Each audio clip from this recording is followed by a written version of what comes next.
Es decir, Argentina ya había optado por entrar al BRICS, con el gobierno anterior había sido invitado y la Argentina había aceptado. Bueno, se renunció a esa pertenencia porque fundamentalmente se tuvo una visión ideológica y estratégica adversa a esta posibilidad.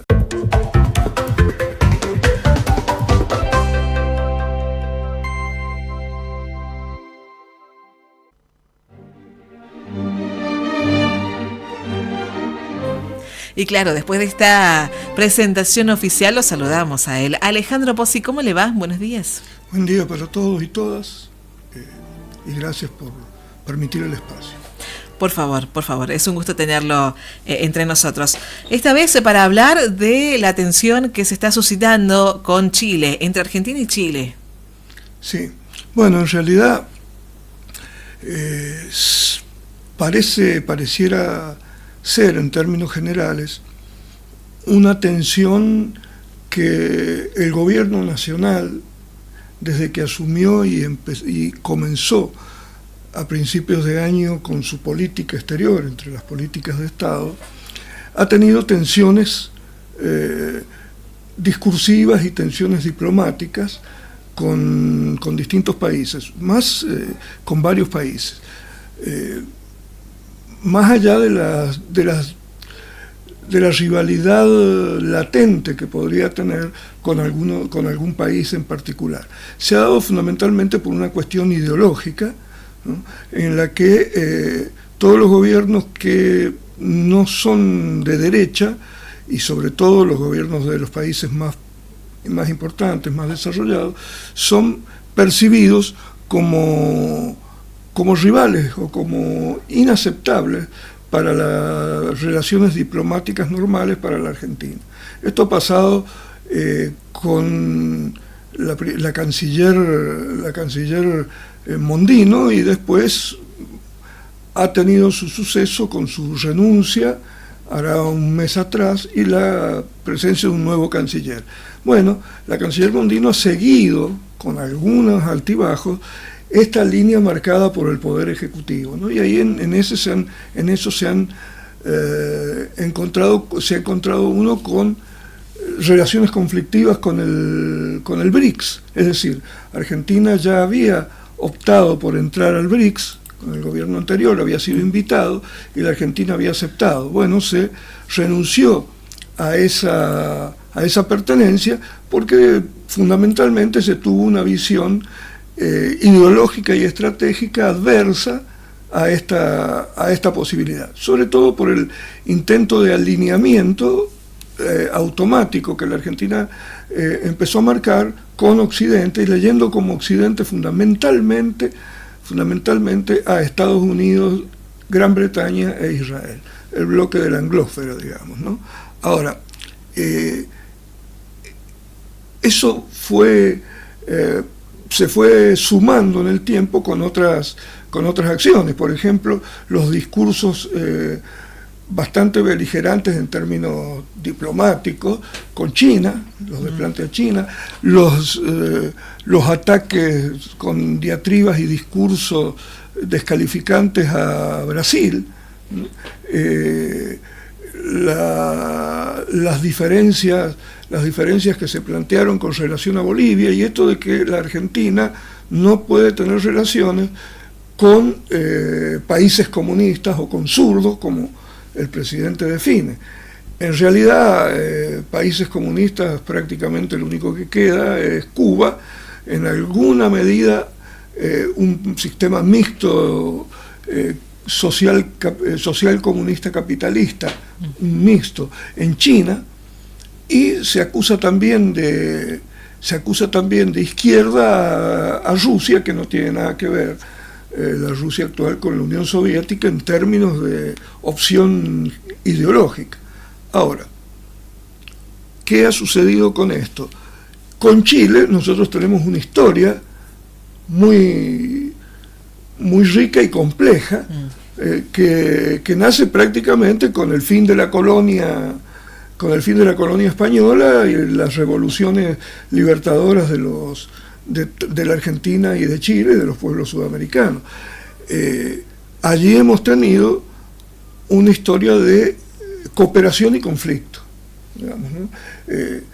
Para el conflicto existieron los tratados de 1881, los tratados de 1902, que fueron dando pie a una definición general de la pertenencia de un espacio nacional y otro. Fundamentalmente lo que se fue fijando en ese momento fue la divisoria de aguas, ¿no? En tanto la divisoria de aguas por las cumbres cordilleranas. Delimitación geográfica. La delimitación geográfica, es decir, los ríos que bajan desde las cumbres y desembocan en el Pacífico son para Chile, es decir, ese territorio es chileno, y los ríos y las aguas que van hacia el Atlántico son argentinos. Esa definición quedó, y después se produjo una serie de retoques y debates que han seguido hasta el bien entrado el siglo XX, sobre todo porque donde la cordillera deja de estar, pasa a ser submarina, ahí hay una dificultad para señalar cuáles son las cumbres que pertenecen a quién, ¿no? Entonces allí se terminaría, y el problema empieza con las islas adyacentes. Eso pasó, por ejemplo, con las islas Nueva, Picton y Lennox, que son las que se discutieron con Chile, un poco más que se discutieron, ¿no? En 1978, entre las dos dictaduras militares. Ya venía de un poco antes de la asunción de las dictaduras militares, tanto en Argentina como en Chile. Pero lo que se planteó ahí es una negociación, y esa negociación se puso al arbitrio por parte de Argentina y de Chile, como se hacía prácticamente en la época, hacían todas las naciones sudamericanas o americanas en general, que era someterlo al arbitrio de la corona de Gran Bretaña, que tenía que funcionar como una especie de veedor y juez de la situación. Eso demuestra también un poco la orientación, la supervivencia, una supervivencia colonial, intelectual también inclusive, y simbólica y práctica de los países del sur frente a Gran Bretaña, que había sido el gran socio imperio, digamos, que las había tenido en su dependencia económica, ¿no? El alineamiento de los países del sur con Gran Bretaña fungía por la explotación económica de Gran Bretaña, que vendía sus productos industriales y se llevaba los productos primarios de acá. Esa permanencia de Gran Bretaña le daba entidad diplomática para actuar en todos estos escenarios. ¿Por qué? Bueno, porque Gran Bretaña fue hasta mitad del siglo XX, prácticamente era la imagen del dueño cultural y económico del mundo. Eso cayó, por lo menos del mundo occidental. Claro. Eso cayó. Bueno, de cualquier manera quedó esta impronta, y finalmente el árbitro, Inglaterra, favoreció con las islas Picton Nueva y Lennox a Chile. Acá se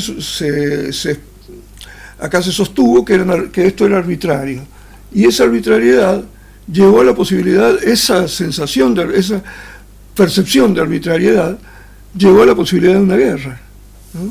Tanto es así que en 1978 hubo una gran movilización de tropas, se estuvo a pasos de una guerra entre las dos dictaduras, la de Argentina y la de Chile.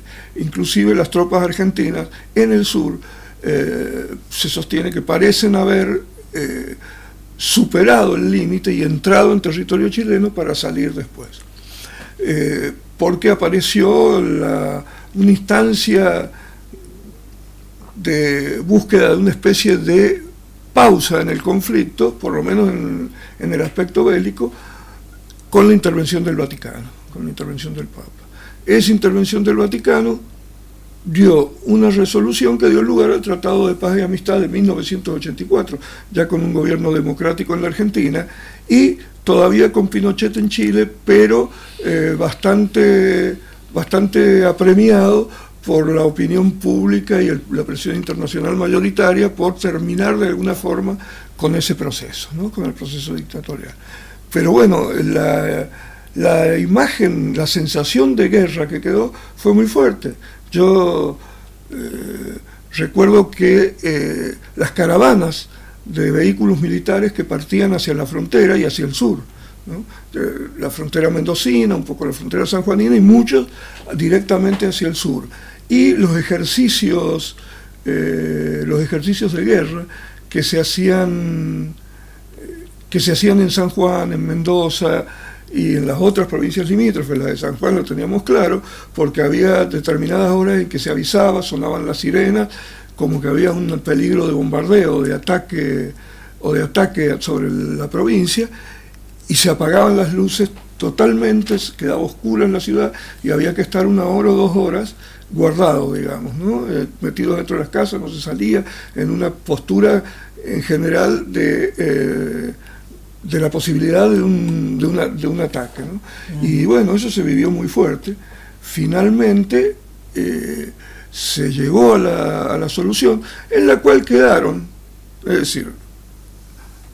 algunas disconformidades mínimas de los dos lados, pero se acordó en términos generales para no resolver los temas por la vía militar. Eso prácticamente habría quedado cerrado con el Tratado de Paz y Amistad, sí, cerrado aunque sea en sus aspectos estructurales, de 1984, y vino después, por la tendencia a la integración regional, un periodo de cooperación bastante importante que se dio inclusive con la Asociación de Chile, no como miembro permanente del Mercosur, pero sí como un miembro observador y después asociado, digamos, ¿no?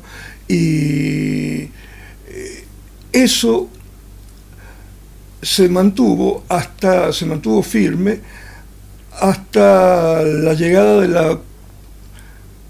la terminación de la ola populista o la ola de izquierda que se llamó en América Latina, donde el gobierno de los Kirchner, el gobierno de Bachelet en Chile, etcétera, y los otros gobiernos latinoamericanos, Correa, Maduro, Chávez en Venezuela, etcétera, apostaron muy fuerte por la integración. Pero cuando llegan los conservadores al poder en Argentina y también en Brasil, eso empieza a tener unos lazos no tan firmes en la integración y a optarse por un escenario con algunos visos antagónicos, sobre todo de diferencias entre los distintos regímenes políticos, si son de centro, de derecha o de centro-izquierda, digamos, o de izquierda. Entonces la variable política interna empezó a influir relativamente fuerte en las posiciones de los países de América del Sur. En el caso de Argentina y Chile, esto siguió un poco esa línea, pero se siguió conviviendo aceptablemente con Chile. De cualquier manera, ¿qué es lo que ha disparado primero estas tensiones? En el grupo del G20 en Brasil, la última reunión del G20, hubo un debate, hubo un discurso en general del presidente argentino Milei, que contrastó después el presidente Boric de Chile con distintas visiones sobre la evolución, el desarrollo y el crecimiento o no de los países. Esta división, que fue bastante marcada, generó una corriente de tensión entre las dos cancillerías, que también tenemos que tener muy en cuenta que cuando se van a cumplir, como ha sido hace poco, los años del Tratado de 1984, los 40 años,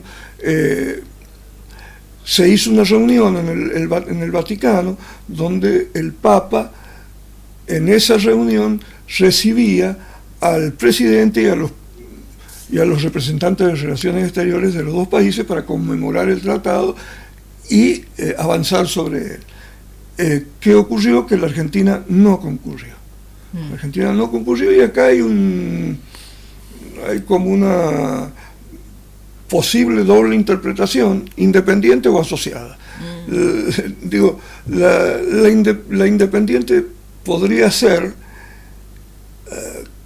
las diferencias de Milei con el Vaticano, con el Papa, ¿no? Es decir, que a pesar de que Milei visitó al Santo Padre, después se fueron sumando por las posiciones políticas en términos generales del gobierno argentino y la percepción de la realidad política internacional y social y cultural por parte del Papa, ¿no?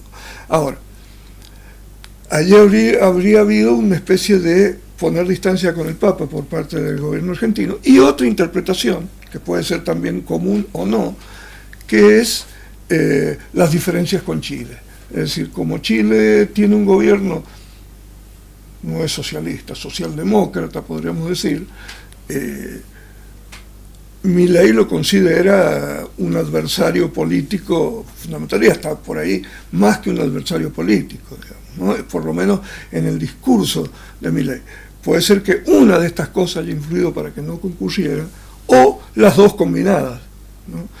Pero dejó una atmósfera de tensión que se suma después también con esto del G20, ¿no? Con la discusión en el G20, y con algunas cosas que han quedado pendientes entre Argentina y Chile, como por ejemplo, hace unos 5 meses hubo un incidente por la construcción por parte de Argentina al lado del límite con Chile, en la zona extrema patagónica, de una caseta y algunos elementos militares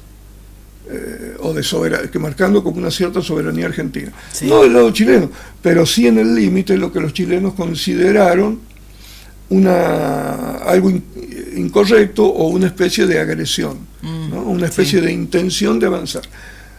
Argentina con el gobierno eso fue hace un año atrás, con el gobierno de Alberto Fernández se comprometieron a levantar esto. Bueno, está en proceso. En este verano se levantaría, se correría esa infraestructura más hacia el lado argentino y solucionaría esto, pero deja pendiente algo que podemos ver, podemos ver inclusive con detalle en próximas emisiones, en próximas columnas, que es los debates que hay todavía sobre la plataforma submarina, el alcance de la plataforma submarina, ya los límites submarinos de uno o de otro, las divergencias que hay sobre una zona que está poligonal, digamos, entre los dos países, y la proyección sobre la Antártida. Bien. Antártida que decimos nosotros, Antártica que le dicen los chilenos. Ahí hay una problemática que no está llevando a un conflicto grave, pero que pone tensión en las relaciones entre los dos países. Tema que seguramente va a seguir dando que hablar. Ale, bueno, le agradecemos por la columna de Relaciones Internacionales. No, por favor, muchas gracias a ustedes. Gracias.